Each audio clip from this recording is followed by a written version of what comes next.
Hey guys, so today we'll be Leviticus Chapter 6, and today's verse of the day is Hebrews 13 verse 16.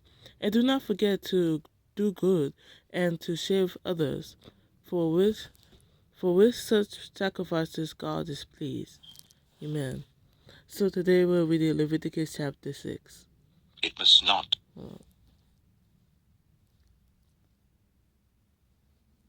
Okay. Leviticus Chapter 6.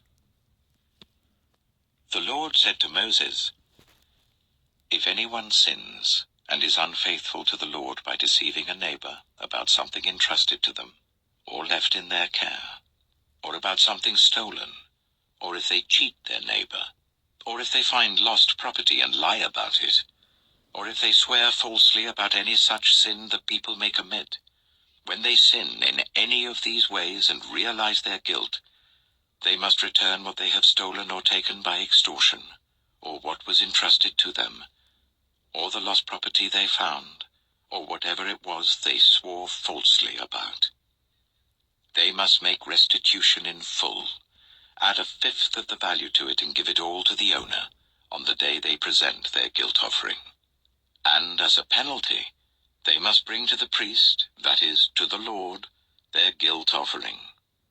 A ram from the flock, one without defect and of the proper value.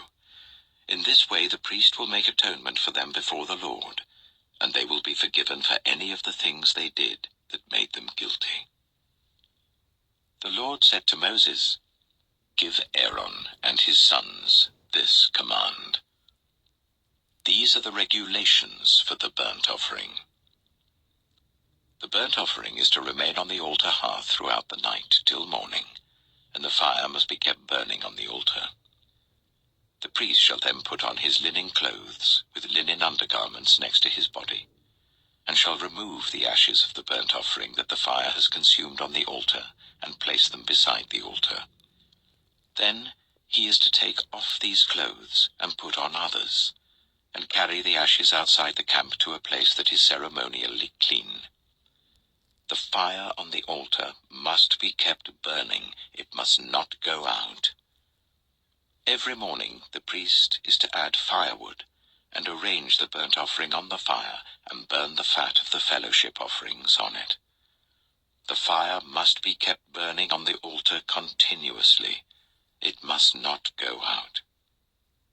These are the regulations for the grain offering. Aaron's sons are to bring it before the Lord in front of the altar. The priest is to take a handful of the finest flour and some olive oil, together with all the incense on the grain offering, and burn the memorial portion on the altar as an aroma pleasing to the Lord.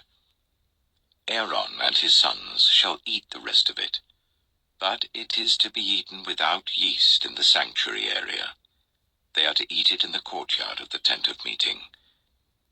It must not be baked with yeast. I have given it as their share of the food offerings presented to me. Like the sin offering and the guilt offering, it is most holy. Any male descendant of Aaron may eat it. For all generations to come, it is his perpetual share of the food offerings presented to the Lord. Whatever touches it will become holy. The Lord also said to Moses, "This is the offering Aaron and his sons are to bring to the Lord on the day he is anointed. 1/10 of an ephah of the finest flour as a regular grain offering, half of it in the morning and half in the evening. It must be prepared with oil on a griddle.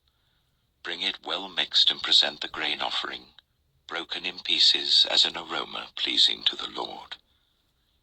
The son who is to succeed him as an anointed priest shall prepare it.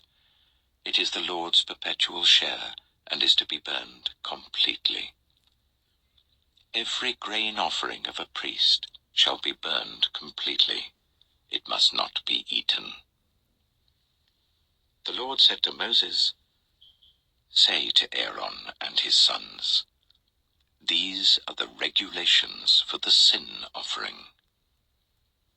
The sin offering is to be slaughtered before the Lord in the place where the burnt offering is slaughtered. It is most holy. priest who offers it shall eat it, it is to be eaten in the sanctuary area in the courtyard of the tent of meeting.